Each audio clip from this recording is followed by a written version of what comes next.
beberapa dekade yang lalu seorang seniman Sunda itu bikin sebuah lagu, judulnya adalah Jawara Banci. Kang Dul Sumbang gitu ya, bikin lagu judulnya Jawara Banci. Intinya itu apa? Intinya dalam video itu beliau mengkritik ada seorang preman yang mengeluh-elukan kekuatan fisiknya, yang mengeluh-elukan rasa takut orang lain pada dirinya, tetapi di sisi lain bahkan keluarganya tidak sanggup dia ayomi, bahkan keluarganya tidak sanggup dia nafkahi. Kata Pak Dul Sumbang, itu tuh adalah Jawara Banci. Jadi mereka tuh adalah laki-laki yang sama sekali tidak menunjukkan karakteristik kejantanan sebagai seorang laki-laki. Jadi teman-temannya segan padanya, musuh-musuhnya takut padanya, dan dia membranding dirinya sendiri sebagai orang yang kuat, orang yang pemberani, orang yang hebat, dan lain sebagainya. Tetapi terhadap keluarganya dia ingkar tanggung jawab. Kepada keluarganya dia bahkan tidak bisa memberikan nafkah yang layak dan memadai. Itu adalah laki-laki yang benar-benar memalukan. Kata Dul Sumbang, karakteristik kesejatian seorang laki-laki itu terletak pada bagaimana dia diterima oleh keluarganya, bukan bagaimana dia bisa mengintimidasi lawan-lawannya. Nafkah itu diberi oleh perjuangan, bukan dikembangkan oleh perep, oleh kepalan tangan. Itu maksudnya dari Kang Dul Sumbang itu. Saya pikir ini adalah pernyataan yang sangat relevan untuk Pak Habib Bahar, karena Pak Habib Bahar dan istri-istrinya dan keluarganya justru malah melakukan pembelaan ketika Pak Habib Bahar gagal untuk memberikan nafkah batin dan lahir batin tentu saja kepada istrinya. Justru malah ditanggapin bahwa ya wajar saja Habib kan sibuk, ya wajar saja Habib ini kan bukan hanya untuk istri-istrinya tetapi juga untuk jamaah, untuk umat dan sebagainya. Itu kacau luar biasa Baraya. Jadi satu hal, kata-kata dari Pak Habib Bahar yang benar-benar menyakitkan itu adalah ketika beliau mengatakan bahwa dirinya mencintai hanya istrinya saja, dan kelak ketika menikah lagi pun Habib Bahar tidak akan mendasarkan pernikahan itu pada cinta. Pernikahan tidak didasarkan pada cinta, dan itu direncanakan dan itu dimaklumkan oleh keluarganya. Ini benar-benar sebuah prinsip yang sangat-sangat bejat. Pak Habib Bahar biasa mengatakan kata-kata yang kasar, kancing coplok lah, kemudian bangsa lah, kemudian goptut lah, bahkan itu kepada presiden sekalipun. Tapi kata yang paling menyakitkan itu adalah ketika beliau secara demonstratif dan secara sadar dan bangga mengatakan bahwa kalaupun dirinya menikah lagi, itu pernikahannya tidak didasarkan pada cinta. Dan benar saja dia menipu seseorang, menipu perempuan yang katanya dicintai dan lain sebagainya, dan katanya akan menceraikan istrinya dan seterusnya dengan berbagai penipuan dan kegombalan itu. Tapi kemudian belakangan terbukti kata-katanya bahwa dia tidak menikahi berdasarkan cinta. Jadi Baraya, saya ingin menjelaskan sedikit dan tolong berempatilah. Banyak perempuan yang lebih mendambakan kehangatan cinta kasih dari pasangannya daripada kemewahan. Kenapa seperti itu? Karena ketika menjadi seorang perempuan yang menikah, dia itu telah mengorbankan banyak sekali hal. Coba Baraya lihat, ada perempuan-perempuan yang begitu cantiknya, begitu cerianya, begitu imutnya, dan begitu berharganya. Lalu setelah dia menikah, kecantikannya pudar, dia menjadi gendut, menjadi kusam. Karena apa? Dia berkorban. Dia berkorban dari yang awalnya itu bersukacita dengan keremajaan, berubah menjadi cucian dan jemuran. Dia mengorbankan dirinya untuk bisa melayani suaminya, untuk bisa melahirkan dan membesarkan anak-anaknya. Itu adalah pengorbanan yang besar. Baraya sendiri banyak, itu menjadi sebuah fenomena antara gadis remaja menjadi emak-emak. Itu perubahannya radikal, perubahannya besar. Karena apa? Karena mereka semua berkorban untuk keluarganya. Mereka berharga, mereka diciutin sama cowok-cowok, banyak orang yang mendekati dan sebagainya. Para wanita itu mendapatkan penghargaan ketika mereka belum menikah. Dan setelah menikah, semua penghargaan itu surut. Tidak ada laki-laki yang mencoba mendekatinya karena sudah menikah. Tidak ada lagi orang yang mencoba menghargai kecantikannya secara terbuka karena dia sudah menikah. Tetapi suaminya sendiri yang mengambil penghargaan itu tidak menghargainya, itu meremehkannya, itu saya kesini hanya untuk melakukan aktivitas seksual, melampiaskannya, dan kemudian saya pergi lagi, saya akan nafkahi kamu segini dan segini, ditransfer segini-segini, tapi tidak hadir bersamanya. Itu keterlaluan luar biasa Baraya, itu kriminal. Baraya telah mengorbankan orang yang sudah sedemikian besar, mengorbankan dirinya untuk pernikahan itu, lalu diterlantarkan begitu saja dan dikatakan, woi kamu jangan banyak nuntut. Istrinya Bahar bin Smith itu banyak dan dia jadwal pengajiannya banyak.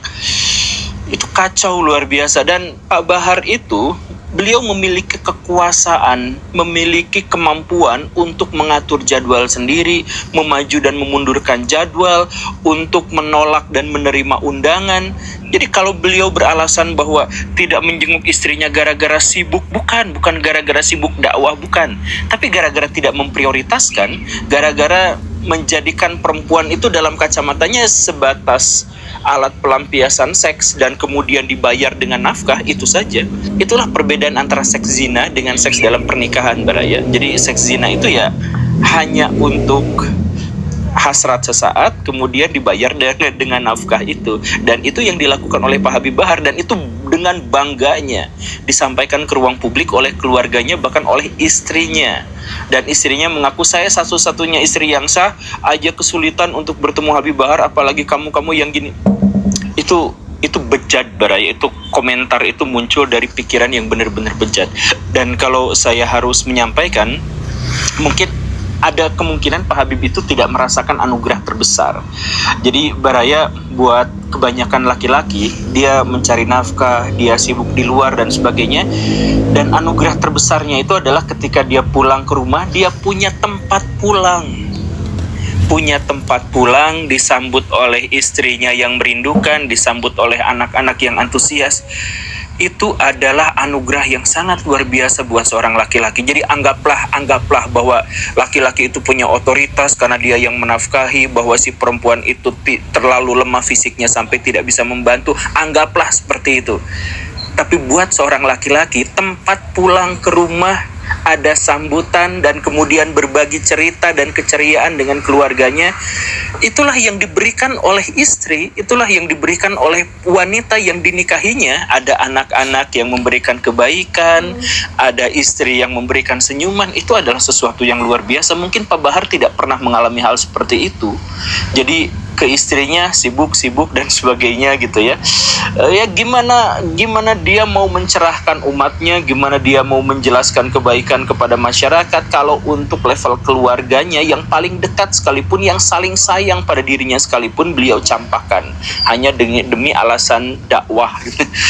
Itu dan saya mohon maaf Pak Habib Bahar, tolong please jangan selalu beralasan dengan Islam. Jangan selalu menutupi kejahatan, kelalaian, kesalahan dengan label-label Islam. Pak Habib itu dari dulu sudah sering dia melakukan penganiayaan kepada anak di bawah umur. Katanya itu adalah dorongan dari hadis.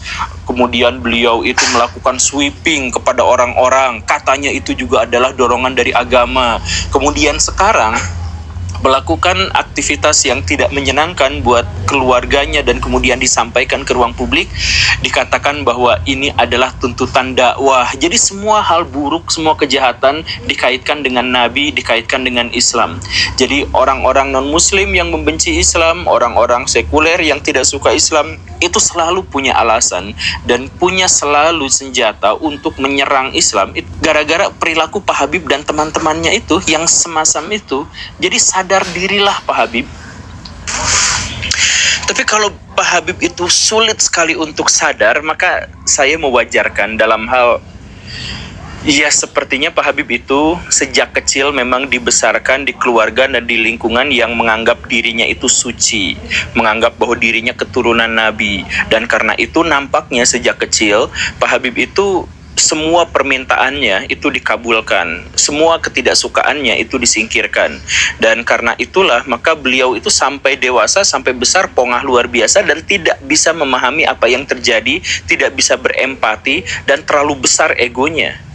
Ya, mungkin karena sejak kecil kakinya diciumi, sejak kecil dipanggil Habib, orang-orang berjalan di depannya dengan bungkuk dan tidak mau membelakangi. Mungkin karena seperti itu, didikan orang tua mungkin seperti itu, didikan lingkungannya seperti itu, didikan pesantrennya mungkin seperti itu, mungkin ya. Yang akhirnya menyebabkan Pak Habib itu begitu pongahnya dan mendasarkan semua atribut-atribut adab dan moral itu pada dirinya sendiri. Jadi kalau ada orang lain cium kakinya, itu disebutnya sebagai adab. Tetapi ketika dia melakukan persekusi kepada pihak lain, itu pun masih disebut sebagai adab. Jadi adab itu adalah semua hal yang berhubungan dengan dirinya dan untuk kepentingan dirinya saja.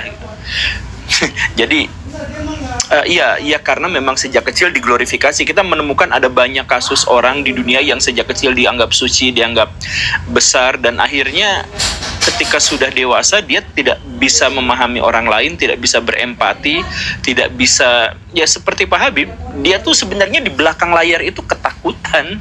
Dia sampai minta bantuan sama ahli media gitu untuk meredam masalah-masalah ini. Kan dia ketakutan, tapi di luar dia kelihatan congkak dan sebagainya. Dia nggak ngerti bahwa kontroversi selama ini yang diarahkan padanya itu tidak terkait dengan masalah-masalah luar, tidak terkait dengan konspirasi, ada penembakan dan sebagainya, bukan. Tapi gara-gara dirinya memang sangat-sangat kontroversial dalam hal beliau itu selalu memberikan contoh yang begitu buruknya kepada masyarakat atas nama Islam. Ini ada kucing. Nah ini kucing pun dia tahu adab. jadi Baraya ini kita mungkin tidak bisa menyalahkan Pak Habib Bahar sepenuhnya karena memang perilakunya, tapi kita mungkin bisa menyadarkan para pengikutnya. Para pengikut Pak Habib Bahar, tolong jangan hanya gara-gara beliau mengklaim keturunan Nabi, jangan hanya gara-gara beliau mengklaim sebagai ulama, kemudian kita ikutin semua kemauannya dan kemudian kita layani semua kebutuhannya, bahkan kebutuhan-kebutuhan yang penuh dengan kemaksiatan. Ya Meng ya. Justru sebaliknya, kalau ada orang yang sampai mengaku sebagai cucu Nabi, keturunan Nabi, atau orang yang suci dan sebagainya, kawal moralnya, kawal etikanya. Jangan sampai dia mempermalukan leluhurnya, dan jangan sampai dia mempermalukan agama dan bangsanya. Terima kasih karena sudah menyimak. Saya Guru Gembul dan Kucing. Assalamualaikum warahmatullahi wabarakatuh.